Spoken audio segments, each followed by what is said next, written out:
Hi hello welcome to next step learning. നമ്മൾ 6ാം ക്ലാസ്സിലെ കേരള പാഠാവലിയിലെ 1ാമത്തെ യൂണിറ്റായ അമൃതം നുകരാം അതിലെ അടുക്കള എന്ന ഭാഗം നമ്മൾ കവർ ചെയ്ത് കഴിഞ്ഞു. അപ്പോൾ അത് കാണാത്ത കൂട്ടുകാരുണ്ടെങ്കിൽ അതിൻ്റെ ലിങ്ക് ഡിസ്ക്രിപ്ഷൻ ബോക്സിൽ കൊടുത്തേക്കാം. ഇനി അതിലെ 2ാമത്തെ ചാപ്റ്റർ ആയിട്ടുള്ള ചട്ടിപ്പത്രിയുടെ വിശേഷങ്ങളിലേക്കാണ് നമ്മൾ അടുത്തതായിട്ട് പോകുന്നത്. അപ്പോൾ ഇതിൻ്റെ ഒരു പ്രമേയം എന്ന് പറയുന്നത് ഇത് ശരിക്കും വടക്കോട്ട് കോഴിക്കോട് മുസ്ലിം കുടുംബങ്ങളുടെയൊക്കെ ഒരു ജീവിത പശ്ചാത്തലമൊക്കെ ആസ്പദമാക്കിയിട്ട് P.A. മുഹമ്മദ് കോയ രചിച്ച സുൽത്താൻ വീട് എന്ന് പറയുന്ന നോവലിലെ ഭാഗമാണ് കേട്ടോ. അപ്പോൾ ഇതിൽ മെയിനായിട്ട് പറയുന്നത് ഒരു സ്വീറ്റ്, നമ്മുടെ ഒരു മധുര പലഹാരമാണ്, അങ്ങോട്ടുള്ള വടക്കോട്ട് കോഴിക്കോടൊക്കെയുള്ള ഒരു മധുര പലഹാരമാണ് ചട്ടിപ്പത്തിരി. അപ്പോൾ അതിൻ്റെ മേക്കിംഗ് എങ്ങനെയാണ് അത് ഉണ്ടാക്കുന്നതെന്നും അതുപോലെ ഈ ഒരു മധുര പലഹാരം ഉണ്ടാക്കാനായിട്ട് അതിന് പിറകിൽ എത്രത്തോളം അധ്വാനമുണ്ടെന്ന് എന്നതിനെക്കുറിച്ചൊക്കെയാണ് പറയുന്നത് കേട്ടോ. അതുപോലെ സ്ത്രീകളുടെ അടുക്കളയിലെ കഷ്ടപ്പാട്. ശരിക്കും ഒന്ന് ആലോചിച്ച് നോക്കിയേ, നമ്മൾ ചില ഫുഡ് എന്നല്ല മിക്ക ഫുഡുകളും നമ്മൾ കഴിക്കുമ്പോൾ എന്താ കൂടി ഒന്ന് 5 അല്ലെങ്കിൽ 10 മിനിറ്റ് താഴെ മാത്രമാണ് ആ ഒരു ഭക്ഷണം കഴിക്കാനായിട്ട് നമ്മൾ എടുക്കുന്ന സമയം അല്ലേ. പക്ഷേ ഇത് ഉണ്ടാക്കാനുള്ള ഒരു ടൈം എന്ന് പറയുന്നത് എന്താ, മണിക്കൂറുകളോളം നമ്മൾ അതിന് വേണ്ടിയിട്ട് അധ്വാനം ചെയ്യേണ്ടതായിട്ട് വരുന്നുണ്ട്. അതാണ് വെറും 5 മിനിറ്റ് കൊണ്ട് നമ്മൾ കഴിച്ചു തീർക്കുന്നത്. അപ്പോൾ അതുകൊണ്ട് തന്നെ കഴിക്കുന്നവർക്ക് ഇതുണ്ടാക്കാനുള്ള ബുദ്ധിമുട്ടിനെ കുറിച്ച് അറിയില്ല. അതുകൊണ്ടാണ് നമ്മൾ പലപ്പോഴും ഭക്ഷണം വേസ്റ്റ് ആക്കുന്നത് അല്ലേ. ഇതുണ്ടാക്കാനായിട്ട് ഇത്രത്തോളം കഷ്ടപ്പാടുണ്ടെന്ന് മനസ്സിലായാൽ നമ്മൾ ഒരിക്കലും ഭക്ഷണം വേസ്റ്റ് ആക്കില്ല. അതുപോലെ തന്നെയാണ് അമ്മമാർ ഭക്ഷണം ഉണ്ടാക്കുമ്പോൾ പ്രാർത്ഥിച്ചാണ് ഉണ്ടാക്കുന്നത്. ഏറ്റവും സ്വാദോടെ ഏറ്റവും നല്ല ഭക്ഷണം ഉണ്ടാവണം എന്ന് തന്നെ ആഗ്രഹിച്ച് തന്നെയാണ് ഉണ്ടാക്കുന്നത്. പക്ഷെ അവർക്ക് വേണ്ടിയാണോ? അവരും കഴിക്കും. കുടുംബത്തിലെ മറ്റ് അംഗങ്ങൾക്ക് വേണ്ടിയിട്ടാണ് അവരത് ചെയ്യുന്നത്. നമ്മൾ കഴിക്കുന്ന അത്രയും പോലും ഭക്ഷണം അവർ കഴിക്കാറുമില്ല. അപ്പോൾ ഇതെല്ലാം മനസ്സിലാക്കി തരാൻ വേണ്ടിയിട്ടാണ് നമ്മളിത് ഓരോ ചാപ്റ്ററുകളിലായിട്ട് പറഞ്ഞു തരുന്നത്. അപ്പോൾ ഇതിൻ്റെ ഇന്നർ മീനിങ് മനസ്സിലാക്കാനും അതനുസരിച്ചിട്ട് നമ്മൾ പ്രവർത്തിക്കാനും കൂടി ശ്രമിക്കണമെന്നാണ് കേട്ടോ. ഇപ്പോൾ ഓരോ കഥയിലെയും സാരാംശം, കഥയിലെ ആയാലും കവിതയിലെ ആയാലും സാരാംശം. ഇപ്പോൾ ഒരു ഇൻട്രോ ആയിട്ട് പറയുന്നത് എന്താണെന്ന് വെച്ചാൽ, നിങ്ങളും ഇനി മുതൽ ഭക്ഷണമൊക്കെ കഴിക്കുമ്പോൾ ആവശ്യത്തിന് ഭക്ഷണം എടുക്കുക, ഒത്തിരി എടുത്ത് വേസ്റ്റ് ആക്കാതിരിക്കുക. അതുപോലെ അമിതമായിട്ട് വെളിയിൽ നിന്നുള്ള ഭക്ഷണമൊക്കെ അത് ഒഴിവാക്കാൻ നോക്കുക. അമിതമായിട്ട് കഴിക്കുന്ന ശീലമുള്ള കുട്ടികളുണ്ട്. അപ്പോൾ അതൊക്കെ കുറയ്ക്കാനും വീട്ടിലെ അമ്മ വളരെ വൃത്തിയോടെയും ഒക്കെ ഉണ്ടാക്കി തരുന്ന ഭക്ഷണം, ചിലപ്പോൾ വെളിയിലുള്ള ഭക്ഷണത്തിനായിരിക്കും സ്വാദ് കൂടുതൽ, എന്നാലും കൂടുതൽ അസുഖങ്ങളൊന്നും വരാതിരിക്കാനായിട്ട് അമ്മ ഉണ്ടാക്കി തരുന്ന ഭക്ഷണം തന്നെ കഴിക്കാനും ശ്രമിക്കുക. ഓക്കെ, ഇതിൽ പ്രധാന കഥാപാത്രങ്ങളായിട്ട് വരുന്നത് ബിച്ചായി ഷെയ് താത്ത, അവരുടെ പെൺമക്കളായ കൽമേയി, ബീരാമ്പി, കൽമേയിയുടെ മകൾ കച്ചേയി, ഇവരൊക്കെയാണ്. അപ്പോൾ മറ്റാർക്കോ വേണ്ടിയിട്ട് പ്രിപ്പയർ ചെയ്യുന്ന ഒന്നാണ് കേട്ടോ ചട്ടിപ്പത്തിരി. എന്നിട്ടും അവർ അതീവ ശ്രദ്ധയോടെ പ്രാർത്ഥനയോടെയാണ് ഈ ഒരു സ്വീറ്റ് ഉണ്ടാക്കുന്നത്. ഇത് വായിക്കാൻ കുറച്ച് ബുദ്ധിമുട്ടായിരിക്കും, കാരണം വടക്കോട്ടുള്ള ഒരു ഭാഷയാണ്. അതുകൊണ്ട് നമുക്ക് ചെറിയ ചെറിയ ഭാഗങ്ങളായിട്ട് വായിച്ച് അതിൻ്റെ അർത്ഥം മനസ്സിലാക്കാം. അതുപോലെ അന്നത്തെ കാലത്തെ പാചക രീതി, ചരിത്രം, സാമൂഹിക ജീവിതം, ഇതൊക്കെ മനസ്സിലാക്കാൻ പറ്റിയ ഒന്ന് തന്നെയാണ് ചട്ടിപ്പത്തിരി എന്ന് പറയുന്ന ഭാഗം. ഇത് സുൽത്താൻ വീട് എന്ന് പറയുന്ന നോവലിലെ ഭാഗമാണ്. എഴുതിയത് P.A. മുഹമ്മദ് കോയ. അപ്പോൾ നമുക്ക് തുടങ്ങിയാലോ. അദ്രുമാൻ പിയ്യാപ്പിള വൈകുന്നേരം തന്നെ സാമാനങ്ങളൊക്കെ വരുത്തിച്ചു. പിറ്റേന്ന് രാവിലെ ചട്ടിപ്പത്തിരിയുടെ ഇതിഹാസം ആരംഭിക്കുന്നു. അപ്പോൾ അദ്രുമാൻ പിള്ള എന്ന് പറയുന്ന ഒരു വ്യക്തിയാണ്. അദ്ദേഹം വൈകുന്നേരം എന്താണ്, സാമാനങ്ങൾ എന്ന് വെച്ചാൽ സാധനങ്ങളൊക്കെ വരുത്തിച്ചു. രാവിലെ എന്താണ്, ചട്ടിപ്പത്തിരി ഉണ്ടാക്കാനായിട്ട് പോവുകയാണ്. വാങ്ങിയ സാധനങ്ങളൊക്കെ എണ്ണം നോക്കേണ്ടതാണ്. ഏറെ കുട്ടികളുള്ള പുരയാണ്. കുട്ടികളുടെ കൈകൾ എല്ലായിടത്തും എത്തും. അപ്പോൾ ഇതൊരു കൂട്ടുകുടുംബമാണെന്ന് പറഞ്ഞു അല്ലേ, മുസ്ലിം കൂട്ടുകുടുംബമാണ്. അപ്പോൾ അവിടെ ഒത്തിരി കുട്ടികൾ കാണും. അപ്പോൾ മേടിച്ച സാധനങ്ങളൊക്കെ എണ്ണി നോക്കണം. കാരണം എന്താണ്, ഈ കുട്ടികളെല്ലാം ഇത് വന്ന് എടുക്കാനായിട്ട് സാധ്യതയുണ്ട്. 2 റാത്തൽ ഗോതമ്പ് പൊടി, 30 കോഴിമുട്ട, 1/2 റാത്തൽ വെള്ള കിസ്മിസ്, 1/2 റാത്തൽ കസ്കസ്, 1/4 റാത്തൽ ബദാം, 1/2 റാത്തൽ നല്ല പശുവിൻ നെയ്യ്, 1/2 റാത്തൽ പഞ്ചസാര, 5 റുപ്പിക തൂക്കം ഏലത്തിരി, 1/4 കുപ്പി പനിനീർ, എല്ലാം കണക്ക് പോലെയുണ്ട്. ചട്ടിപ്പത്തിരി ഉണ്ടാക്കാനായിട്ടുള്ള സാധനങ്ങളുടെ ലിസ്റ്റാണ് ഇവിടെ പറഞ്ഞത് അല്ലേ. അത് കൊണ്ടുവന്നത് ആരാണ്, അദ്രുമാൻ പിയ്യാപ്പിള. അപ്പം അന്നത്തെ കാലത്തൊക്കെ സ്ത്രീകൾക്ക് വെളിയിൽ പോകാനൊന്നും സ്വാതന്ത്ര്യമൊന്നും ഉണ്ടായിരുന്നില്ല കേട്ടോ.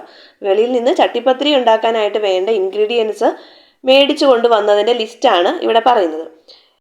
ഓരോന്നിൻ്റെയും അളവ് പറയുന്നത് റാത്തൽ എന്ന അളവ് വച്ചിട്ടാണ്. പണ്ട് കാലത്ത് അളക്കാനായിട്ട് ഉണ്ടായിരുന്ന ഒരു യൂണിറ്റാണ് റാത്തൽ. ഏകദേശം 450 ഗ്രാം വരും. അപ്പം അങ്ങനെ ഓരോന്നിൻ്റെ അളവ് ഇവിടെ പറഞ്ഞിരിക്കുകയാണ്. ഇനി വേണ്ടത് 1/4 സേർ പാലാണ്. നേരത്തെ വാങ്ങി വെച്ചാൽ തെരത്തു പോകും. അപ്പോൾ ഈ ഇൻഗ്രീഡിയൻസിൻ്റെ കൂടെ പാല് കൂടി വേണം. എത്ര വേണം, 1/4 സേർ. സേർ എന്ന് പറയുന്നത് ഒരു അളവ് പാത്രമാണ് കേട്ടോ. പണ്ടത്തെ കാലത്തൊക്കെ നാഴി എന്നൊക്കെ നമ്മൾ പറയാറില്ലേ, ഗ്രാൻഡ് പേരൻസിനോട് ചോദിച്ചാൽ അറിയാം. 4 നാഴി കൂടുന്നതാണ് 1 ലിറ്റർ. 1 ലിറ്റർ പാലെന്നൊക്കെ പറഞ്ഞ് നിങ്ങൾ മേടിക്കാറില്ലേ വീട്ടിലൊക്കെ. അപ്പോൾ 4 സേർ അല്ലെങ്കിൽ 4 നാഴിയാണ് 1 ലിറ്റർ എന്ന് പറയുന്നത്. അപ്പോൾ ഇവിടെ 1/4 സേർ മതി. ഓക്കെ, അതായത് 250 ml. നേരത്തെ വാങ്ങി വെച്ചാൽ എന്ത് പറ്റും? പിരിഞ്ഞു പോകും അല്ലേ? തെരത്ത് പോകുക എന്ന് പറഞ്ഞാൽ പിരിഞ്ഞു പോകുക. പക്കീർച്ചി താത്തെ പയ്യുംപാല് കൊണ്ടാന്നോ? ബിച്ചായി ഷെയ് താത്ത ചോദിച്ചു. പയ്യുംപാല് എന്നാൽ പശുവിൻ്റെ പാല് കേട്ടോ. പയ്യ് പശു. അപ്പോൾ പശുവിൻ പാല് എവിടെ നിന്നാണ് കൊണ്ടുവരുന്നത്? പക്കീർച്ചി താത്തയുടെ അടുത്ത് നിന്നാണ് അല്ലേ? അടുത്തുള്ള സ്ത്രീ ആയിരിക്കും. മുപ്പത്തി എപ്പോൾ കൊണ്ടുവന്നേക്കണ്? ഞാൻ ഉറിമൽ മൂടി വെച്ചിക്കണ്, കൽമേയി പറഞ്ഞു. കൽമേയി പാലും അടുത്തു തന്നെ കൊണ്ടുവന്നു വെച്ചു.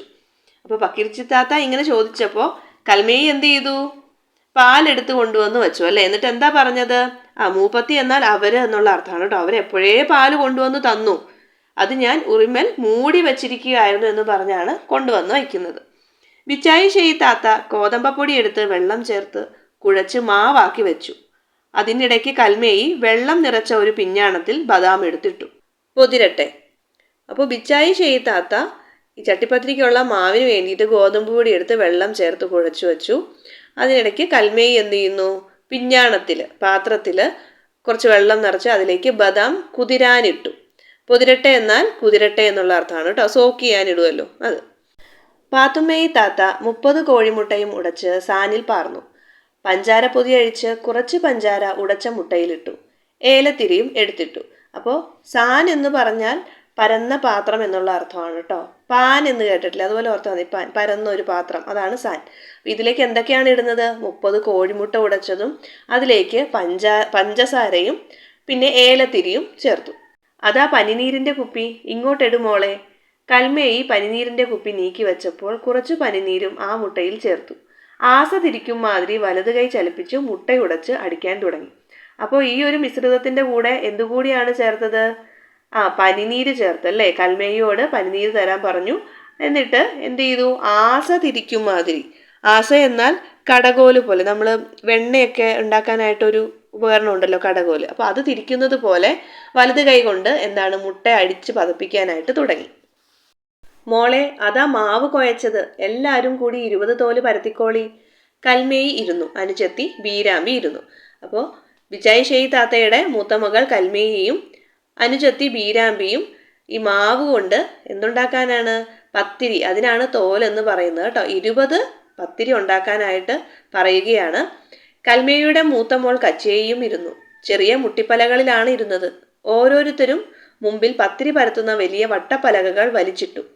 കുറച്ച് പൊടിയെടുത്ത് ആദ്യം പലകമേൽ വിതറി. കുഴച്ച മാവെടുത്ത് 3 പേരും കൂടി 20 ഉരുളകളാക്കി ഉരുട്ടി. ഓരോന്നും വലിയ ആപ്പിളിൻ്റെ വലിപ്പമുണ്ട്.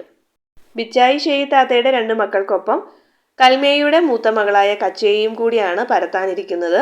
അവരിയ്ക്കുന്നത് മുട്ടിപ്പലകളിലാണ്. അതായത് പണ്ടൊക്കെ ഇരിക്കാനുള്ള തടി കൊണ്ടുള്ള ഒന്നാണ് മുട്ടിപ്പലക. ഓരോരുത്തരുടെ മുൻപിലും പത്തിരി പരത്തുന്ന വലിയ വട്ടപ്പലകകൾ വലിച്ചിട്ടു. എന്നിട്ടോ പലകയിലേക്ക് കുറച്ച് പൊടി, ഗോതമ്പ് പൊടി വിതറി. ഈ മാവ് എന്ത് ചെയ്തു? 3 പേരും കൂടി ഉരുളകളാക്കുകയാണ് അല്ലേ? പരത്താനുള്ള ഉരുളയാക്കുന്നു. എത്രത്തോളം വലിപ്പമുണ്ട്? ഒരു ആപ്പിളിൻ്റെ വലിപ്പമുണ്ട്.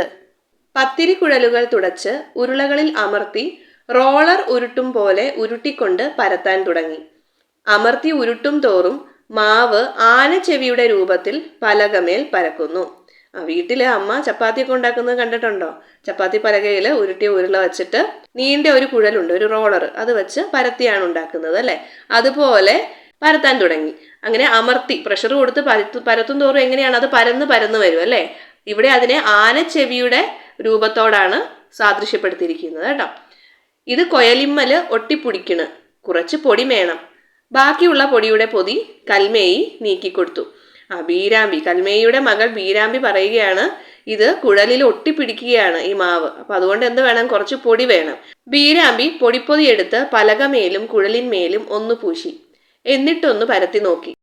ഇപ്പോൾ ഒട്ടുപ്പില്ല. കച്ചേയും അത് തന്നെ ചെയ്തു. ഇവിടെ ഒരു ടിപ്പ് പറയുകയാണല്ലേ. ഈ ഉരുട്ടിയ മാവ് പരത്തുന്ന സമയത്ത് പത്തിരിക്കുഴലിലും അതുപോലെ പലകയിലും ഒട്ടിപ്പിടിക്കാതിരിക്കാൻ എന്ത് ചെയ്യണം? ഗോതമ്പ് പൊടി വിതറിയാൽ മതി അല്ലേ? അതിൽ പുരട്ടിയാൽ മതി. ബിച്ചായി ഷെയ് താത്ത പറഞ്ഞു, 3 ആൾ പരത്താനിരുന്നാൽ ശരിയാവൂല. ഒരാൾ അത് ഓട്ടിലിട്ട് ബാട്ടിയെടുക്കാനിരിക്കട്ടെ. ബിച്ചായി ഷെയ് താത്ത പറയുകയാണ്, 3 പേരും കൂടി പരത്താനിരുന്നാൽ എന്താണ്? ഇത് ശരിയാവില്ല, സമയത്തിന് തീരണ്ടേ. അതുകൊണ്ട് എന്ത് ചെയ്യണം? ഒരാൾ ഇത് ഓട്ടിലിട്ട് ബാട്ടിയെടുക്കാനിരിക്കട്ടെ. അതായത് അടുപ്പിലിട്ട് ചുട്ടെടുക്കാനാണ് പറയുന്നത്. ആനച്ചെവി വലിപ്പത്തിൽ നേർമയിൽ പരത്തിയ ആദ്യത്തെ തോല് ഉമ്മയെ കാണിച്ചുകൊണ്ട് കൽമേയി ചോദിച്ചു. വലിപ്പം ഇത് മതിയോ? ബിച്ചായി ഷെയ് താത്തയോട് മകൾ കൽമേയി ചോദിക്കുകയാണ്. ആദ്യം പരത്തിയ പത്തിരി ഇത്രയും വലിപ്പം മതിയോ എന്ന് ചോദിക്കുകയാണ്. ബിച്ചായി ഷെയ് താത്ത നോക്കിയിട്ട് പറഞ്ഞു, ചെനമ്പം കൂടി വലിപ്പം ഇരുന്നോട്ടെ, വലിയ ചട്ടിപ്പത്തിരി അല്ലേ, പലക നിറയൽ തന്നെ കണക്ക്. നോക്കിയിട്ട് ബിച്ചായി ഷെയ് താത്ത എന്തു പറഞ്ഞു? ചെനമ്പം എന്നാൽ കുറച്ചുകൂടി വലിപ്പം ഇരുന്നോട്ടെ. ആ പരത്തുന്ന പലകയുടെ വലിപ്പമാണ് കണക്ക്. കാരണം വലിയ ചട്ടിപ്പത്തിരിയാണ് ഉണ്ടാക്കാൻ പോകുന്നത്. ബിച്ചായി ഷെയ് താത്ത പത്തിരി പരത്താനും അത് ചുട്ടെടുക്കാനും ആളുകളെ ഏർപ്പാടാക്കിയ ശേഷം ബാക്കി ഇൻഗ്രീഡിയൻസ് കൂടി പ്രിപ്പയർ ചെയ്യാനായിട്ടുള്ള തയ്യാറെടുപ്പിലാണ്. അതാണ് ഇനി പറയുന്നത്. അല്ല, അച്ചെമ്പ് ഇങ്ങോട്ട് നീക്ക്. കൽമേയി വട്ടച്ചെമ്പ് നീക്കി കൊടുത്തു. വേഗം ചെമ്പെടുത്ത് കഴുകി അടുപ്പത്ത് വെച്ചിട്ട് ബിച്ചായി ഷെയ് താത്ത വെള്ള കസ്കസ് കഴുകി ഊറ്റി ചെമ്പിലിട്ടു. എന്നിട്ട് പറഞ്ഞു, നെയ്യ് ഇങ്ങോട്ടെടുക്ക്. കസ്കസ് പൊരിയണുണ്ട്, അതിൽ കുറച്ച് നെയ്യ് ഒഴിച്ച് വാങ്ങി വെച്ചു. കിസ്മിസ് എടുക്ക്. കിസ്മിസ് എടുത്ത് നെയ്യിൽ പൊരിച്ച് കോരിയെടുത്തു. കരിഞ്ഞു പോയോ? ബേജാറോടെ മൂപ്പത്തി ചോദിച്ചു.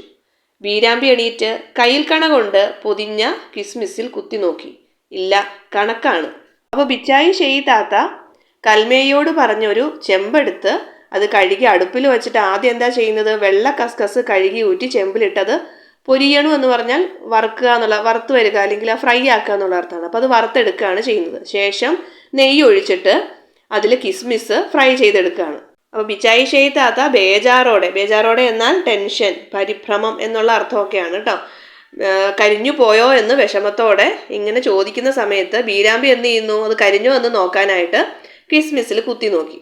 അപ്പോൾ കരിഞ്ഞിട്ടില്ല, കണക്കാണ്. അതായത് കറക്റ്റ് പാകമാണെന്നാണ് പറയുന്നത്. സമാധാനം. ബിച്ചായി ഷെയ് താത്ത പിഞ്ഞാണത്തിൽ നിന്ന് പൊതിരാനിട്ട ബദാം എടുത്ത് തോലുരിച്ച് ചെറിയ ചെറിയ കഷ്ണങ്ങളാക്കി നുറുക്കാൻ തുടങ്ങി. അപ്പോൾ ചോദിച്ചു, പാലും പഞ്ചാരയും കലക്കി വെച്ചോ? കൽമേയി വിരൽ കടിച്ചു. ഞാനത് മരിച്ച പോലെ മറന്നുപോയി. വറുത്തെടുത്ത കിസ്മിസ് കറക്റ്റ് പാകമാണെന്ന് അറിഞ്ഞപ്പോൾ ബിച്ചായി ഷെയ് താത്തയ്ക്ക് സമാധാനമായി. എന്നിട്ട് എന്ത് ചെയ്യുന്നു? നേരത്തെ കുതിരാനായിട്ട് കുറച്ച് ബദാം ഒരു പാത്രത്തിൽ പിഞ്ഞാണത്തിൽ ഇട്ട് വെച്ചിരുന്നു അല്ലേ, അതെടുത്ത് നുറുക്കാൻ തുടങ്ങി. അപ്പോൾ ചോദിക്കുകയാണ്, പാലും പഞ്ചസാരയും കലക്കി വെച്ചോ എന്ന്. ഈ പത്തിരിയിൽ ഒഴിക്കാനുള്ള പാലും പഞ്ചസാരയും ഒന്നിച്ച് കലക്കി വെച്ചോ എന്ന് ചോദിച്ചപ്പോൾ കൽമേയി എന്ത് പറഞ്ഞു? അയ്യോ, ഞാനത് മരിച്ച പോലെ മറന്നുപോയി. എന്ന് വെച്ചാൽ പൂർണ്ണമായും വിട്ടുപോയി എന്നുള്ള അർത്ഥം. നല്ല മറതിയാ. എല്ലാത്തിനും ഞാൻ തന്നെ വേണമെന്ന് വെച്ചാലോ? നിങ്ങളൊക്കെ ഇതൊക്കെ പഠിക്കണ്ടേ? എല്ലാ കാലത്തും ചട്ടിപ്പത്തിരി ചുടാൻ ഉമ്മ ഉണ്ടാവോ? ബിച്ചായി ഷെയ് താത്ത പശുവിൻ പാലെടുത്ത് പഞ്ചസാരയിലിട്ട് നന്നായി ഇളക്കി വേറൊരു വലിയ സാനിലൊഴിച്ചു. കൽമേയി മറന്നുപോയി എന്ന് പറയുമ്പോൾ ബിച്ചായി ഷെയ് താത്ത കുറച്ച് പശുവിൻ പാലെടുത്ത് പഞ്ചസാരയിലിട്ട് നന്നായി ഇളക്കി വലിയൊരു പാത്രത്തിലേക്ക് ഒഴിക്കുകയാണ്. ആ സമയത്ത് പറയുകയാണ്, നല്ല മറവിയാണ്. എല്ലാത്തിനും ഞാൻ തന്നെ വേണമെന്ന് വെച്ചാൽ എങ്ങനെയാണെന്ന് ചോദിക്കുകയാണ്. നിങ്ങളും ഇതൊക്കെ പഠിക്കണ്ടേ? എല്ലാ കാലത്തും ചട്ടിപ്പത്തിരി ഉണ്ടാക്കി തരാൻ ഉമ്മ ഉണ്ടാവോ എന്ന് ചോദിക്കുകയാണ്. ഉമ്മ എന്നാൽ അമ്മ എന്നുള്ള അർത്ഥം. അപ്പോൾ എല്ലാ കാലത്തും ഇതുണ്ടാക്കി തരാനായിട്ട് ബിച്ചായി ഷെയ് താത്ത കാണില്ല. അതുകൊണ്ട് നിങ്ങൾ ഇതൊക്കെ പഠിക്കണ്ടേ എന്നാണ് ചോദിക്കുന്നത്. ബാട്ടിയ തോലക്കെ ഇതിലിട്, പദം പരട്ടെ. അല്ല, രണ്ടാളും കൂടി ഇതുവരെ 2 തോല പരത്തിയത്, ഇക്കണക്കിന് ഇതാവാൻ മോന്തിയാവൂലോ. പഞ്ചസാരയും പാലും കലക്കി വെച്ചിരിക്കുകയാണ് അല്ലേ, അതിലേക്ക് ഈ വാട്ടിയെടുത്ത് അതായത് ചുട്ടെടുത്ത പത്തിരി എല്ലാം ഇടാനാണ് ബിച്ചായി ഷെയ് താത്ത പറയുന്നത്. പദം പരട്ടെ. പദം എന്നാൽ സോഫ്റ്റ് ആവട്ടെ എന്നുള്ള അർത്ഥമാണ്, മൃദുവാവട്ടെ. ഒന്ന് മയം വരാൻ വേണ്ടിയിട്ട് പത്തിരി അതിലേക്ക് ഇടാൻ പറയുകയാണ്. എന്നിട്ട് പറയുന്നു, രണ്ടാളും കൂടി ഇതുവരെ 2 തോല പരത്തിയത് ഇത്രയും നേരം കൊണ്ട് വെറും 2 എണ്ണമാണോ പരത്തിയെന്ന് ചോദിക്കുകയാണ്. ഇക്കണക്കിന് ഇതാവാൻ മോന്തിയാവൂലോ. മോന്തി എന്നാൽ മൂവന്തി എന്നുള്ള അർത്ഥം, അതായത് സന്ധ്യയാവും എന്നാണ് പറയുന്നത്. ഇല്ലുമ്മ, ഇപ്പം പരത്തിത്തരാം. അവർ പണിക്ക് വേഗം കൂട്ടി. വേഗം പരത്താമെന്ന് പറഞ്ഞ് അവർ പരത്തുകയാണ്. അടുപ്പ് പോണ്, ചെമ്പെടുത്ത് അടുപ്പത്ത് വെക്കി. അടുപ്പിൽ വെറുതെ തീ കത്തുന്നത് കണ്ടപ്പോൾ ബിച്ചായി ഷെയ് താത്ത പറഞ്ഞു. നെയ്യിൽ പൊരിച്ചെടുത്ത വെള്ള കസ്കസും കിസ്മിസും ബദാം നുറുക്കിയ കഷ്ണങ്ങളും കൂട്ടിക്കുഴച്ച് പണ്ടമാക്കി ഒരു വലിയ കാസയിൽ മാറ്റിവെച്ചു. പൊരിച്ചെടുത്ത കസ്കസും കിസ്മിസും ബദാം നുറുക്കിയതൊക്കെ കുഴച്ചിട്ട് ഒരു മിക്സ് ആക്കുകയാണ്. എന്നിട്ട് അത് പാത്രത്തിലേക്ക് വെച്ചു. ബല്ലിമ്മ കോളായോ? കൽമേയിയുടെ മകൻ അബു അടുക്കളയിൽ കടന്നിട്ട് ചോദിച്ചു. അബു ചോദിക്കുകയാണ്, ബല്ലിമ്മ എന്നാൽ ഉമ്മയുടെ ഉമ്മയാണ്, ഗ്രാൻഡ് മദർ. കോളായോ, പലഹാരമായോ എന്ന് ചോദിച്ചു. അപ്പോൾ ബിച്ചായി ഷെയ് താത്ത പറയുകയാണ്, എത്തിയോ? ആളെ തലപ്പിരാന്ത് എടുപ്പിക്കാണ്ട് അപ്പുറം പോയിരുന്നാട്ടെ. ഇത് ഇങ്ങക്കൊന്നും തിന്നാനല്ല, ഒരുത്തിയിൽ കൊടുക്കാനാ. തലയ്ക്ക് ഭ്രാന്ത് പിടിപ്പിക്കാതെ അപ്പുറം പോയിരിക്കാൻ പറയുകയാണ്. എന്നിട്ട് പറയുന്നു, ഇത് നിങ്ങൾക്കൊന്നും തിന്നാനല്ല, വേറൊരാൾക്കാണെന്ന് പറയുന്നു. അപ്പം ഞമ്മക്കില്ല അല്ലേ? ബിച്ചായി ഷെയ്ത്താത്തയ്ക്ക് ഈറയാണ് പിടിച്ചത്. ഈറ എന്നാൽ ദേഷ്യം. എന്താ, ജനിച്ചിട്ട് ചട്ടിപ്പത്തിരി കാണാത്തതല്ലേ? അല്ല പിന്നെ, ജനിച്ചിട്ട് ഇതുവരെ ചട്ടിപ്പത്തിരി കാണാത്തത് പോലെയാണ് വന്ന് ചോദിക്കുന്നത് എന്ന അർത്ഥത്തിലാണ് ബിച്ചായി ഷെയ്ത്താത്ത പറയുന്നത്. ഗ്രാമഫോണിൽ വന്ന ഒരു പാട്ടും മൂളിക്കൊണ്ട് ഒരു കഷ്ണം ബദാമും കടിച്ച് അബു പോയി. കൽമേയി കുറച്ചു നെയ്യിട്ട് വട്ടച്ചെമ്പെടുത്ത് അടുപ്പത്ത് വെച്ചു. നെയ്യുരുകിയപ്പോൾ കുറച്ചു നെയ്യ് ചെമ്പിൻ ചുവട്ടിൽ ബാക്കിയാക്കി ശേഷിച്ചത് മുഴുവൻ കോരിയെടുത്ത് ഒരു തകരപ്പാട്ടയിലേക്ക് പകർന്നു. ചെമ്പ് താഴെ ഇറക്കി വെച്ചു. 20 തോലും പരത്തി കഴിയുമ്പോഴേക്ക് മണിക്കൂർ 3-4 കഴിഞ്ഞിരുന്നു. വേറെയും ചില കുട്ടികൾ അടുക്കളയിലേക്ക് വന്നു. കാസയിൽ പണ്ടം കുഴച്ചു വെച്ചതിൽ നിന്ന് ഒരു കഷ്ണം ബദാം എടുത്ത് ഉസ്മാൻ വായിലിട്ടു. ബിച്ചായി ഷെയ്ത്താത്ത അവനെ ഒരു നോട്ടം നോക്കി. നിങ്ങളെല്ലാവരും കൂടി പണിയെടുക്കാൻ വന്നാൽ ഇപ്പണി തീരൂല. ഒരു കണ്ടം ബദാം എടുത്തില്ലേ?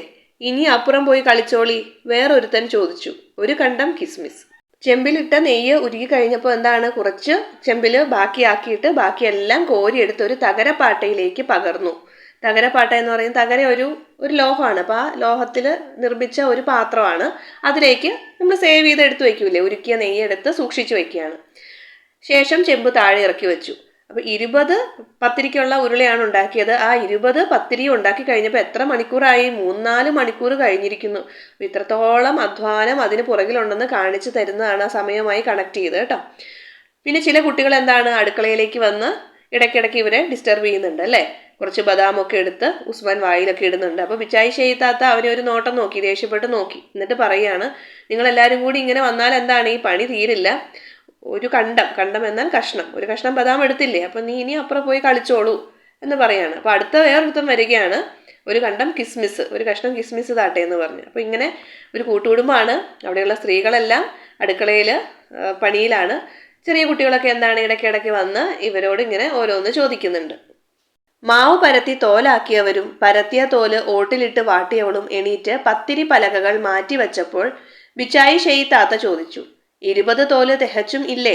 അവർ ഒരിക്കൽ കൂടി എണ്ണി. ഉണ്ട്. ഇനി കയ്യാക്കത്തിന് ഒരാൾ ഇവിടെ നിന്നാ മതി. കൽമേയി നിന്നു. മറ്റു 2 പേർ അടുക്കളയിൽ നിന്ന് പോയി.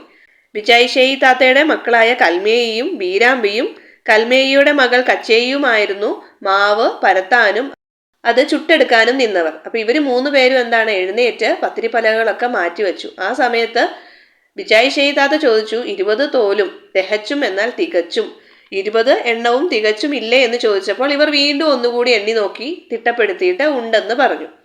ശേഷം ബിച്ചായി ഷെയ്ത്താത്ത പറഞ്ഞു, ഇനി എല്ലാവരും വേണ്ട, ഒരാള് കയ്യാക്കത്തിന് സഹായത്തിന് ഇവിടെ നിന്നാൽ മതി. അപ്പോൾ ആര് നിന്നു? കൽമേയി നിന്നു. ബാക്കി 2 പേരും അടുക്കളയിൽ നിന്നും പോയി. ബിച്ചായി ഷെയ്ത്താത്ത പാലിൽ പദം വരാനിട്ട വാട്ടിയ 2 തോലുകൾ ഒന്നിനു മുകളിൽ ഒന്നായി നെയ്യുള്ള ചെമ്പിലിട്ടു. പണ്ടം ഇങ്ങോട്ടെടുക്ക്. കസ്കസും കിസ്മിസും ചേർത്ത് കുഴച്ച പണ്ടം കൽമേയി എടുത്തു നീട്ടി. അപ്പോൾ ബിച്ചായി ഷെയ്ത്താത്ത ഓൾറെഡി ഈ പത്തിരികൾ പാലും പഞ്ചസാരയും ചേർത്ത മിശ്രിതത്തിൽ പദം വരാനായിട്ട്, സോഫ്റ്റ് ആവാനായിട്ട് ഇട്ടിരുന്നു അല്ലേ.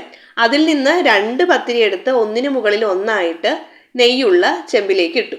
എന്നിട്ട് പണ്ടം ഇങ്ങോട്ടെടുക്കാൻ പറയുന്നു. പണ്ടം എന്ന് പറയുന്നത് എന്താണ്? ആ കസ്കസും കിസ്മിസും ഒക്കെ ചേർത്ത് കുഴച്ച് വെച്ച ആ ഒരു മിക്സിനെയാണ് പണ്ടം എന്ന് പറയുന്നത്. അട്ടിയായി വെച്ച 2 തോലിൻ്റെ മീതെ മൂപ്പത്തി കുറച്ച് പണ്ടം വിതറി. എന്നിട്ട് പഞ്ചസാരയും ഏലത്തിരിയും പനിനീരും ചേർത്ത് കലക്കി അടിച്ചു വെച്ച കോഴിമുട്ട കൊഴുപ്പിൽ നിന്ന് കുറച്ചെടുത്ത് പണ്ടത്തിന്മേൽ പാർന്നു. ചാഞ്ഞും ചെരിഞ്ഞും നോക്കി. മുട്ട കലക്കിയത് തോലിൻ്റെ എല്ലാ ഭാഗത്തും എത്തിയോ? അതിനു മീതെ പിന്നെ ഒറ്റ തോലാണ് എടുത്തു വെച്ചത്. അതിനു മീതെയും പണ്ടമിട്ടു. മുട്ട കലക്കിയതും പാർന്നു. പടച്ചോനെ, ഇത് നന്നാകണേ, ആളുകളെ കൊണ്ട് പറയിക്കരുതേ. അപ്പോൾ ഒന്നിനു മീതെ ഒന്നായി വെച്ച ആ 2 പത്തിരിക്കു മീതെ കിസ്മിസും കസ്കസും ചേർത്ത ആ മിക്സ് വിതറി. ശേഷം നേരത്തെ തയ്യാറാക്കി വെച്ച ഏലത്തരിയും പഞ്ചസാരയും പനിനീരും മുട്ടക്കൊഴുപ്പൊക്കെ ചേർത്ത് ബീറ്റ് ചെയ്ത് വെച്ച ഒരു മിശ്രിതം ഉണ്ടായിരുന്നു. അത് പണ്ടത്തിന്മേലേക്ക് പാർന്നു. പാർന്നു എന്നാൽ പകർന്നു, ഒഴിച്ചു എന്നുള്ള അർത്ഥം. എന്നിട്ട് ചാഞ്ഞും ചെരിഞ്ഞൊക്കെ നോക്കി എല്ലാ ഭാഗത്തും അത് എത്തിയോ എന്നറിയാനായിട്ട്. വീണ്ടും ഒരു തോല് കൂടി, അതായത് ഒരു പത്തിരി കൂടി എടുത്തു വെച്ചു. അതിന് മുകളിലും ഇതുപോലെ വീണ്ടും ഇത് റിപ്പീറ്റ് ചെയ്യാണ്. പണ്ടമിട്ടു, മുട്ട കലക്കിയതും പാർന്നു. എന്നിട്ട് പ്രാർത്ഥിക്കുകയാണ്, ഈശ്വര ഇത് നന്നാവണേ, ആളുകളെ കൊണ്ട് പറയിക്കരുതേ, മോശമാണെന്ന് പറയിക്കരുതെന്ന് പ്രാർത്ഥിച്ചുകൊണ്ടാണ് ഉണ്ടാക്കുന്നത്. ആയോ? ഏതോ കുട്ടി അടുക്കള വാതിൽക്കൽ നിന്ന് ചോദിച്ചു. ബിച്ചായി ചെയ്താത്ത അത് കേട്ടില്ല. അതെന്നല്ല, ലോകത്തിലെ മറ്റൊരൊച്ചയും കേട്ടില്ല. കണ്ണും കൽബും ആത്മാവും ഒക്കെ ചെമ്പിനകത്തു രൂപം പ്രാപിച്ചു വരുന്ന ചട്ടിപ്പത്തിരിയുടെ സൃഷ്ടികർമ്മത്തിൽ തറച്ചു നിന്നു. കണ്ണോ മനസ്സോ ഒന്ന് തെറ്റിയാൽ. അടുക്കള വാതിൽക്കൽ വന്ന ഒരു കുട്ടി പലഹാരമായോ എന്ന് ചോദിച്ചപ്പോൾ പോലും ബിച്ചായി ചെയ്താത്ത അതൊന്നും കേൾക്കുന്നില്ല. അതെന്നല്ല, ലോകത്തിലെ മറ്റൊരൊച്ചയും കേട്ടില്ല എന്നുള്ള രീതിയിൽ പറയാണ്. അപ്പൊ അത്രത്തോളം ശ്രദ്ധ അതിൽ മാത്രമാണെന്നാണ് അതിലൂടെ പറയുന്നത്. കണ്ണും ഖൽബ് എന്നാൽ ഹൃദയം, ആത്മാവും ഒക്കെ എന്താണ്? ഈ ചട്ടിപ്പത്തിരിയുടെ സൃഷ്ടികർമ്മത്തിലാണ്. അത് പ്രിപ്പയർ ചെയ്യാണ് അല്ലേ. അപ്പം അതിൽ മാത്രമാണ് ആളുടെ ശ്രദ്ധ. കണ്ണോ മനസ്സോ ഒന്ന് തെറ്റിയാൽ എന്തായി? ചിലപ്പോൾ അത് കരിഞ്ഞു പോവും. അതിൻ്റെ ആ ഉദ്ദേശിക്കുന്ന സ്വാദൊന്നും കിട്ടില്ല അല്ലേ. കുപ്പായം വിയർപ്പിലൊട്ടി. നെറ്റിയുടെ രണ്ടറ്റങ്ങളിലും പളുങ്കിന്റെ മണി പോലെ വിയർപ്പിന്റെ തുള്ളികൾ ഉരുണ്ടുകൂടി നിന്നു. മനസ്സ് വട്ടച്ചെമ്പിനകത്ത് മാത്രം വട്ടമിട്ട് പറക്കുന്നു. നന്നായാൽ മതി റബ്ബേ. ഈ 2 വരികളിൽ പറയുന്നത് ആ അധ്വാനത്തിന്റെ ഒരു റിഫ്ലക്ഷനാണ് അല്ലേ. ശരീരമൊക്കെ വിയർത്തു, ആ ചൂടൊക്കെ തട്ടിയിട്ട് ഈ ഹാർഡ് വർക്ക് കാരണം എന്താണ്, ശരീരം മുഴുവൻ വിയർത്ത് കുപ്പായം ഡ്രസ്സെല്ലാം ആ വിയർപ്പിലൊട്ടി. അതുപോലെയോ നെറ്റിയിൽ നിന്ന് വിയർപ്പ് തുള്ളികൾ ഉരുണ്ടുകൂടി വരികയാണ്, ഒലിച്ചിറങ്ങുകയാണ്. അതിനെ പളുങ്കുമണികളോടാണ് സാദൃശ്യപ്പെടുത്തിയിരിക്കുന്നത് അല്ലെ. എന്നിട്ടും ബിച്ചായി ഷെയ് താത്തയുടെ മനസ്സ് ആ വട്ടച്ചെമ്പിനകത്തു മാത്രം വട്ടമിട്ട് പറക്കുന്നു എന്ന് പറയുന്നു. അതായത് ശ്രദ്ധ മുഴുവൻ എവിടെയാണ്? ആ ചട്ടിപ്പത്തിരി ഉണ്ടാക്കുന്നതിൽ മാത്രമാണ്. എന്നിട്ട് പ്രാർത്ഥനയോടെ പറയുകയാണ്, നന്നായാൽ മതി റബ്ബേ എന്ന്. ബിച്ചായി ഷെയ് താത്ത ആദ്യം ചെയ്തത് തന്നെ ആവർത്തിക്കുന്നു. 4ാമത്തെ തോൽ വച്ചു. എല്ലാം ക്രമമനുസരിച്ച് നടക്കുന്നു. ഇങ്ങനെ ഓരോ തോലുകളായിട്ട് വെച്ച് 19ാമത്തെ തോലാണ് 20 തികയുന്നു. ഇങ്ങനെ ആ ഒരു പ്രോസസ്സ് റിപ്പീറ്റ് ചെയ്യുന്നതിനെ പറയുകയാണ് കേട്ടോ. നിവർന്നു നിന്ന് നോക്കി. ബാക്കിയുള്ള പണ്ടം മുഴുവൻ 20ാമത്തെ തോലിന്റെ മുകളിൽ വിതറി. ചാഞ്ഞും ചെരിഞ്ഞും നോക്കി. എല്ലാം സമമായി പതിഞ്ഞിരിക്കുന്നു. അപ്പോൾ നമ്മുടെ വീട്ടിലാണെങ്കിലും അമ്മമാർ ചെയ്യുന്നതാണ് അല്ലേ. ലാസ്റ്റ് വരുന്നതിലേക്ക് ഈ ബാക്കിയുള്ളതെല്ലാം തൂത്ത് ഒഴിക്കുക അല്ലെങ്കിൽ എടുത്ത് പകരാറുണ്ട്. അപ്പം അതുപോലെ 20ാമത്തെ തോലിൽ ബാക്കിയുള്ള പണ്ടം മുഴുവനും വിതറി. എന്നിട്ട് നോക്കുകയാണ് എല്ലായിടത്തും സമമായിട്ട് ഈക്വലായിട്ട് പറ്റിയിട്ടുണ്ടോ എന്ന്. മുട്ട കലക്കിയ സാൻ കയ്യിലെടുത്തു. അത് മുഴുവൻ വലിച്ചെടുത്ത് അവസാനത്തെ തോലിനു മീതെ നടുവിൽ പാർന്നു. എല്ലാ ഭാഗത്തേക്കും ഒലിച്ച് സമമാകുന്നു. മൂപ്പത്തി ഒന്ന് നിവർന്ന് കൈ കുടഞ്ഞു. ഊർന്നു വീണ തട്ടം നേരെയാക്കി. അപ്പോൾ ഫൈനൽ ആ പ്രോസസ്സും കഴിഞ്ഞു കഴിഞ്ഞപ്പോൾ എന്താണ്, ഒരു റിലീഫ് കിട്ടിയ അവസ്ഥയാണ് അല്ലേ. അതുകൊണ്ടാണ് ഒന്ന് കൈ കുടഞ്ഞ് ഊർന്നു വീണ തട്ടം നേരെയാക്കി എന്ന് പറയുന്നത്. എന്നിട്ട് ബിസ്മില്ല പ്രാർത്ഥിക്കുകയാണ്. വിറയ്ക്കുന്ന കൈകളോടെ ചെമ്പ് അടുപ്പത്ത് കയറ്റുന്നു. മൂടിയെടുത്ത് ചെമ്പിന് മുകളിൽ വച്ചു. അടുപ്പിലെ ചകിരി തീയിൽ നിന്ന് കുറച്ചെടുത്ത് ചെമ്പിന് മുകളിൽ ഇട്ടു. പുതിയ ചകിരിയും ഇട്ടു. അടുപ്പിലെ തീ ഒന്ന് ഉള്ളോട്ട് തള്ളി. മാറി നിന്ന് അടിയിലും മുകളിലും തീ ശരിയായ രീതിയിലാണോ എന്ന് നോക്കി. ബറാബർ. അടുപ്പിന് മുകളിൽ കയറ്റിയ ചെമ്പിന് മുകളിലും ചകിരി തീ ഇട്ടതിന് ശേഷം 2 ഭാഗത്തും തീ ശരിയായ നിലയിലാണോ എന്ന് ബിച്ചായി ഷെയ് താത്ത നോക്കിയാണ്. ഈ ബിരിയാണി ഉണ്ടാക്കുമ്പോഴും കണ്ടിട്ടില്ലേ, ചെമ്പിന് മുകളിലും അടപ്പിന് മുകളിലും തീ വയ്ക്കും അല്ലേ. തീ എന്ന് വെച്ചാൽ കനൽ വയ്ക്കും. അപ്പോൾ 2 സൈഡിൽ നിന്നും ചൂട് കിട്ടി അത് നല്ല രീതിയിൽ വെന്ത് വരാനായിട്ടാണ് കേട്ടോ. ബറാബർ എന്നാൽ ഈക്വൽ, തുല്യമാണ് എന്നുള്ള അർത്ഥം. റബ്ബേ, ഇത് നന്നാകണേ. നെറ്റിയിൽ ഉരുണ്ടുകൂടിയ വിയർപ്പു തുള്ളികൾ ചൂണ്ടുവിരൽ മടക്കി തുടച്ച് അവർ പ്രാർത്ഥനാഭാവത്തിൽ നിന്നു. നന്നാവും. അപ്പോൾ ഈശ്വരനെ വീണ്ടും പ്രാർത്ഥിച്ചിട്ട് പറയുകയാണ്, ഇത് നന്നാവണേ. എന്നിട്ട് വിയർപ്പു തുള്ളികളൊക്കെ ഒന്ന് തുടച്ചു ചൂണ്ടുവിരൽ കൊണ്ട്. എന്നിട്ട് അവർ പ്രാർത്ഥനാഭാവത്തിൽ നിന്നു. നന്നാവും, അതായത് സ്വയം കോൺഫിഡൻ്റ് ആയിട്ട് പറയുകയാണ്. ആ ഒരു പോസിറ്റീവ് ആറ്റിറ്റ്യൂഡാണ് അവിടെ കാണുന്നത്. നന്നാവുമെന്ന് സ്വയം പറയുകയാണ്. മോളെ, ഒരു ബായിക്ക് ബെത്തിലടയ്ക്കാം. മോളെ വിളിച്ചിട്ട് പറയാണ്. ബായയ്ക്ക് എന്നാൽ വായയ്ക്ക്. വെറ്റിലടയ്ക്ക, വെറ്റിലയും അടയ്ക്കയും അവർ മുറുക്കാൻ വേണ്ടിയിട്ട് ചോദിക്കുകയാണ്. ഇനിയൊന്ന് മുറുക്കണം. പലഹാരങ്ങളുടെ താജ് പണിത ആ കൈകൾക്ക് ആശ്വാസം തോന്നി. മനസ്സിൽ നിറഞ്ഞ നിർവൃതി. ഇത്രയും നേരത്തെ പരിശ്രമത്തിനൊടുവിൽ അതിൻ്റെ ആ ഒരു ഫൈനൽ സ്റ്റേജിലെത്തി അല്ലേ. അപ്പോഴേക്കും ഒരു സാറ്റിസ്ഫാക്ഷൻ ലെവലാണ് നിർവൃതി എന്ന് പറയുന്നത്. നമുക്കും ഇല്ലേ ടീച്ചേഴ്സ് എന്തെങ്കിലുമൊക്കെ ടാസ്ക് തന്നു കഴിയുമ്പോൾ നിങ്ങൾക്കും തോന്നാറില്ലേ, അത് നല്ല രീതിയിൽ കംപ്ലീറ്റ് ചെയ്ത് കഴിയുമ്പോൾ നമുക്കൊരു സാറ്റിസ്ഫാക്ഷൻ തോന്നും അല്ലെ, നമുക്കൊരു സന്തോഷം തോന്നും. അതിനാണ് നിർവൃതി എന്ന് പറയുന്നത് കേട്ടോ. അപ്പം ഇത്രയും നേരം അതിന് വേണ്ടിയിട്ടുള്ള കഠിന പരിശ്രമമായിരുന്നു. അപ്പം അതൊക്കെ കഴിഞ്ഞപ്പോൾ എന്താണ്, ആള് റിലാക്സ് ചെയ്തിരിക്കുകയാണ്. അപ്പോഴാണ് മോളോട് പറയുന്നത് എനിക്കിനി ഒന്ന് മുറുക്കണം എന്നുള്ളത്. പലഹാരങ്ങളുടെ താജ് പണിത ആ കൈകൾക്ക് ആശ്വാസം തോന്നി. താജ്മഹൽ എത്ര കൂട്ടുകാർ കണ്ടിട്ടുണ്ട്? ഫോട്ടോയിലാണെങ്കിലും വീഡിയോയിലൊക്കെ കണ്ടിട്ടുണ്ടാകും അല്ലേ. ലോകാത്ഭുതങ്ങളിൽ ഒന്നായിട്ടുള്ള താജ്മഹലിൻ്റെ നിർമ്മിതി തന്നെ വളരെ നമുക്കൊരു വളരെ ക്രിയേറ്റീവ് ആയിട്ടുള്ള നമുക്ക് അത്ഭുതം തോന്നുന്ന ഒന്ന് തന്നെയാണ് അല്ലേ. അപ്പോൾ അതുപോലെ പലഹാരങ്ങളുടെ താജ് എന്നാണ് ഇവിടെ ഉപമിച്ചിരിക്കുന്നത്. അപ്പോൾ താജ്മഹൽ പോലെ അത്രത്തോളം വളരെ ശ്രദ്ധയോടെ വളരെ ഭംഗിയായിട്ട് ചെയ്തിരിക്കുന്ന ചട്ടിപ്പത്തിരി ഉണ്ടാക്കിയ കൈകൾക്ക് ആശ്വാസം തോന്നിയെന്ന്. കാരണം ഈ പണിയെല്ലാം കഴിഞ്ഞ് ഒരു റിലാക്സേഷൻ മോഡിലേക്ക് വന്നിരിക്കുകയാണ് അല്ലേ. അപ്പോൾ ഇത്രയാണ് സുൽത്താൻ വീട് എന്ന് പറയുന്ന PA മുഹമ്മദ് കോയയുടെ നോവലിലെ നമുക്ക് പഠിക്കാനുള്ള ഭാഗം ചട്ടിപ്പത്തിരി. ഇതിൽ നിന്ന് എന്താണ് കൂട്ടുകാർക്ക് മനസ്സിലായത്? ചട്ടിപ്പത്തിരി എന്ന് പറയുന്ന ആ ഒരു മധുര പലഹാരത്തിൻ്റെ റെസിപ്പി മനസ്സിലായല്ലേ, എങ്ങനെ ഉണ്ടാക്കാമെന്നുള്ളത്. അതുപോലെ കോഴിക്കോട് ഭാഗത്തുള്ള മുസ്ലിം കൂട്ടുകുടുംബത്തിലെ കഥ കൂടിയാണ് അല്ലേ. അപ്പോൾ അവിടെയുള്ള സ്ത്രീകളുടെ കഷ്ടപ്പാട് കൂടി നമുക്ക് മനസ്സിലാവുന്നുണ്ട്. ചട്ടിപ്പത്തിരി എന്ന് പറയുന്ന ആ ഒരു പലഹാരം ഉണ്ടാക്കാൻ വേണ്ടി മാത്രം അവർ എത്രത്തോളം മണിക്കൂറുകളാണ് അവിടെ അടുക്കളയിൽ ചെലവിടുന്നത്. അതുപോലെ ഈ പലഹാരം ഉണ്ടാക്കി വരുമ്പോഴത്തേക്കും പറയുന്നുണ്ട് അവർ വിയർത്ത് കുളിച്ച ഒരവസ്ഥയാണല്ലേ, നമുക്കും അത് ഫീൽ ചെയ്തു. അതുപോലെ അടുക്കളയിൽ ഭക്ഷണം പാകം ചെയ്യുന്ന അമ്മമാരുടെ പ്രാർത്ഥനയും സ്നേഹവും ഒക്കെ അതിലുണ്ടെന്നുള്ളത് കൂടി നമുക്ക് മനസ്സിലാക്കി തരുന്നുണ്ട് അല്ലേ. സ്വന്തമായി കഴിക്കാൻ അല്ലെങ്കിൽ പോലും ആ ഒരു വിഭവം ഉണ്ടാക്കുമ്പോൾ എത്രത്തോളം പ്രാർത്ഥനയോടെയും ശ്രദ്ധയോടെയുമാണ് അവരത് ഉണ്ടാക്കുന്നത്. ആ ഒരു ഡെഡിക്കേഷൻ കൂടി അവിടെ നമുക്ക് മനസ്സിലാവുന്നുണ്ട്. നമ്മുടെ സ്വന്തം കാര്യമാണെങ്കിൽ പോലും നമ്മൾ ഇത്രയും ഡെഡിക്കേറ്റഡ് ആയിട്ട് ചെയ്യാറില്ല അല്ലേ. അടുത്തതായിട്ട് പഠന പ്രവർത്തനങ്ങളാണ്. അടുക്കളയിൽ ചട്ടിപ്പത്തിരി ഉണ്ടാക്കാൻ ഉപയോഗിക്കുന്ന കുറേ ഉപകരണങ്ങളുണ്ട്. ഏതെല്ലാമാണവ? വട്ടപ്പലക പത്തിരി പരത്താൻ, പത്തിരിക്കുഴൽ, പിഞ്ഞാണം, ചട്ടിപ്പത്തിരി വേവിക്കാൻ വട്ടച്ചെമ്പ്, മുട്ട അടിച്ച് പതപ്പിക്കാൻ സാൻ, നെയ്യ് ഒഴിച്ചു വയ്ക്കാൻ തകരപ്പാട്ട, കയിൽ, അടുപ്പ്, തവി, മുട്ടിപ്പലക ഇരിക്കാനായിട്ട്, പണ്ടം കുഴച്ചു വയ്ക്കാൻ കാസ. ഏറെ കുട്ടികളുള്ള പുരയാണ്. കുട്ടികളുടെ കൈകൾ എല്ലായിടവും എത്തും. ഇങ്ങനെ പറഞ്ഞത് ഏതു സന്ദർഭത്തിലാണ്? ഇങ്ങനെ പറയാൻ കാരണമെന്ത്? ചട്ടിപ്പത്തിരി ഉണ്ടാക്കുന്നതിന് ആവശ്യമായ സാധനങ്ങൾ അദ്രമാൻ പിയാപ്പിള തലേ ദിവസം തന്നെ വീട്ടിലെത്തിച്ചിരുന്നു. വാങ്ങിയ സാധനങ്ങൾ എല്ലാം എണ്ണി തിട്ടപ്പെടുത്തുന്നതിനിടെയാണ് ബിച്ചായി ഷെയ്ത്താത്ത ഇങ്ങനെ പറയുന്നത്. വീട്ടിൽ ധാരാളം കുട്ടികൾ ഉള്ളതിനാൽ അവർക്ക് ഇഷ്ടപ്പെട്ട സാധനങ്ങൾ കണ്ടാൽ എടുത്തു കഴിക്കാൻ സാധ്യതയുണ്ട്. അങ്ങനെ എന്തെങ്കിലും സംഭവിച്ചിട്ടുണ്ടോ എന്നും എല്ലാ സാധനങ്ങളും കൃത്യമായ അളവിൽ തന്നെ ഉണ്ടോ എന്നും ഉറപ്പുവരുത്താനാണ് അവർ ഓരോ സാധനവും എണ്ണി പരിശോധിക്കുന്നത്. ഞാൻ മരിച്ച പോലെ മറന്നുപോയി. ഈ വാക്യം അർത്ഥമാക്കുന്നതെന്ത്? ഈ വാക്യം ഒരു കാര്യം ഒട്ടും ഓർമ്മയില്ലാതെ പൂർണ്ണമായും മറന്നുപോയി എന്ന അർത്ഥത്തിലാണ് ഉപയോഗിച്ചിരിക്കുന്നത്. ഇവിടെ കൽമേയി പാലും പഞ്ചസാരയും കലക്കി വെക്കേണ്ട കാര്യം തീർത്തും മറന്നുപോയി. ആ മറവിയുടെ തീവ്രത വ്യക്തമാക്കാനാണ് മരിച്ച പോലെ എന്ന പ്രയോഗം ഉപയോഗിച്ചിരിക്കുന്നത്. എന്താ, ജനിച്ചിട്ട് ചട്ടിപ്പത്തിരി കാണാത്തതല്ലേ? അല്ല പിന്നെ. ആരാണ് ഇങ്ങനെ പറഞ്ഞത്? എപ്പോൾ? ബിച്ചായി ഷെയ്ത്താത്തയാണ് ഇങ്ങനെ പറഞ്ഞത്. ബെല്ലിമ്മ കോളായോ എന്ന് അബു ചോദിച്ചപ്പോൾ അത് അവർക്ക് കഴിക്കാനുള്ളതല്ലെന്നും അത് മറ്റൊരാൾക്ക് കൊടുക്കാനുള്ളതാണെന്നും ബിച്ചായി ഷെയ്ത്താത്ത പറഞ്ഞു. അത് കേട്ട് നിരാശനായ അബു അപ്പം ഞമ്മക്കില്ല അല്ലേ എന്ന് വീണ്ടും ചോദിച്ചു. അപ്പോഴാണ് ബിച്ചായി ഷെയ്ത്താത്ത തമാശയും ദേഷ്യവും കലർത്തി എന്താ ജനിച്ചിട്ട് ചട്ടിപ്പത്തിരി കാണാത്തതല്ലേ അല്ല പിന്നെ എന്ന് പറഞ്ഞത്. ബിച്ചായി ഷെയ്ത്താത്ത അത് കേട്ടില്ല. അതെന്നല്ല, ലോകത്തിലെ മറ്റൊരൊച്ചയും കേട്ടില്ല. എന്താവും കാരണം?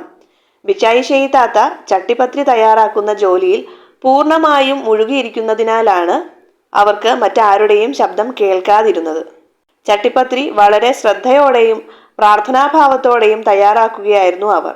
മറ്റൊരാൾക്കായി ഉണ്ടാക്കുന്ന വിഭവമായതിനാൽ അതിൽ ഒരു ചെറിയ പിഴവ് പോലും സംഭവിക്കരുതെന്ന് അവർ ആഗ്രഹിച്ചു. അതുകൊണ്ട് അവരുടെ മനസ്സും ശ്രദ്ധയും മുഴുവൻ ചട്ടിപ്പത്തിരിയിലായിരുന്നു. അതിനാൽ ചുറ്റുമുണ്ടായിരുന്ന സംസാരങ്ങളോ മറ്റു ശബ്ദങ്ങളോ അവർ കേട്ടില്ല. പലഹാരങ്ങളുടെ താജ് പണിത ആ കൈകൾക്ക് ആശ്വാസം തോന്നി എന്ന് പറഞ്ഞിരിക്കുന്നത് എന്തുകൊണ്ടാണ്? ഇവിടെ താജ് എന്ന് വിശേഷിപ്പിച്ചിരിക്കുന്നത് എന്തിനെ? ചട്ടിപ്പത്തിരി തയ്യാറാക്കുന്നത് ഏറെ സമയവും ക്ഷമയും അധ്വാനവും ആവശ്യമായ ഒരു ജോലിയാണ്. ഓരോ പാളിയും ശ്രദ്ധയോടെ ഒരുക്കി എല്ലാ ജോലികളും പൂർത്തിയാക്കി ചട്ടിപ്പത്തിരി അടുപ്പിൽ വെച്ചപ്പോഴാണ് ബിച്ചായി ഷെയ്ത്താത്തയ്ക്ക് ആശ്വാസം തോന്നിയത്. ഇത്രയും നേരം നിരന്തരം അധ്വാനിച്ച കൈകൾക്ക് ഇനി അല്പം വിശ്രമിക്കാമെന്ന സന്തോഷമാണ് ഇവിടെ ആശ്വാസം എന്ന് പറഞ്ഞിരിക്കുന്നത്. ഇവിടെ താജ് എന്ന് വിശേഷിപ്പിച്ചിരിക്കുന്നത് ചട്ടിപ്പത്തിരിയെയാണ്. 20 പാളികൾ അടുക്കി വെച്ച് അതിമനോഹരമായി തയ്യാറാക്കുന്ന ഈ വിഭവം ഭംഗിയിലും രുചിയിലും മറ്റു പലഹാരങ്ങളെക്കാൾ ശ്രേഷ്ഠമായതിനാലാണ് അതിനെ പലഹാരങ്ങളുടെ താജ് എന്ന് വിശേഷിപ്പിച്ചിരിക്കുന്നത്. അടുത്തത് റാത്തൽ, സേർ, പൊതിരുക, തെരത്തു പോകുക, മറതി. ഇങ്ങനെ ഒട്ടേറെ നാട്ടുഭാഷാ പദങ്ങൾ ഈ പാഠഭാഗത്തുണ്ട്. ഇത്തരം പദങ്ങളും അവയുടെ അർത്ഥവും കണ്ടെത്തി ചാർട്ടിൽ എഴുതി ക്ലാസ്സിൽ പ്രദർശിപ്പിക്കാനാണ് പറഞ്ഞിരിക്കുന്നത്. അപ്പോൾ അതിലുള്ള മാക്സിമം വാക്കുകൾ ഇവിടെ കൊടുത്തിട്ടുണ്ട്. വീഡിയോ ഒന്ന് പൗസ് ചെയ്തിട്ട് എഴുതിയെടുക്കുക കേട്ടോ.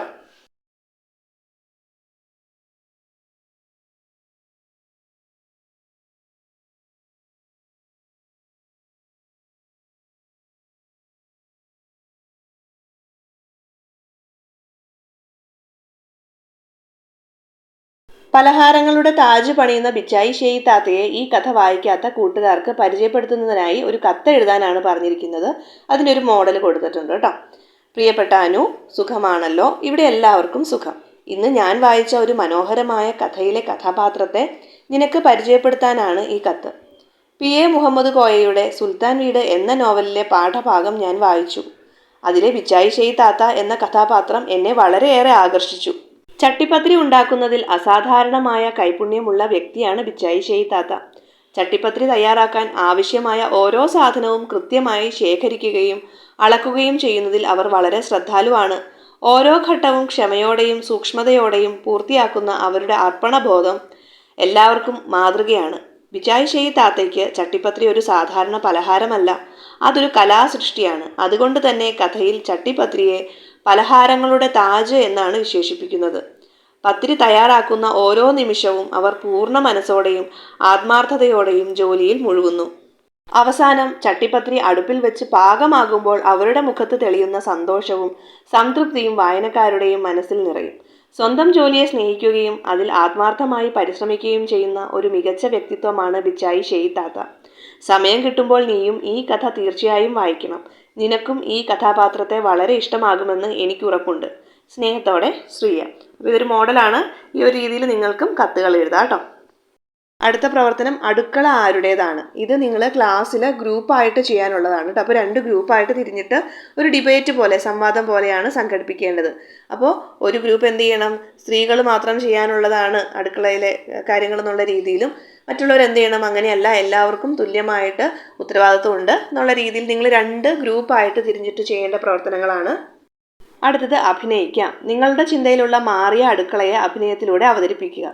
അതിൻ്റെ ഒരു മോഡൽ തരാം. അതുപോലെ നിങ്ങളും നിങ്ങളുടേതായ ശൈലിയിൽ ഒരു നല്ലൊരു തിരക്കഥയൊക്കെ എഴുതിയിട്ട് തയ്യാറാക്കാനായിട്ട് ശ്രമിക്കുക കേട്ടോ.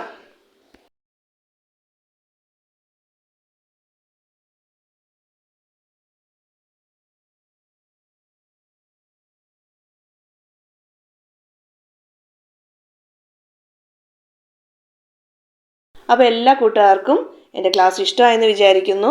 അതുപോലെ പഠന പ്രവർത്തനങ്ങളും ക്ലാസ്സും ഒക്കെ നന്നായിട്ട് ഉപകാരപ്പെട്ടു എന്ന് തോന്നുവാണെങ്കിൽ വീഡിയോ ഒന്ന് ലൈക്ക് ചെയ്യുക, ചാനൽ ഒന്ന് സബ്സ്ക്രൈബ് ചെയ്യുക. അതുപോലെ കൂട്ടുകാർക്കും ഇതൊന്ന് ഷെയർ ചെയ്ത് കൊടുക്കുക കേട്ടോ. Thank you for watching.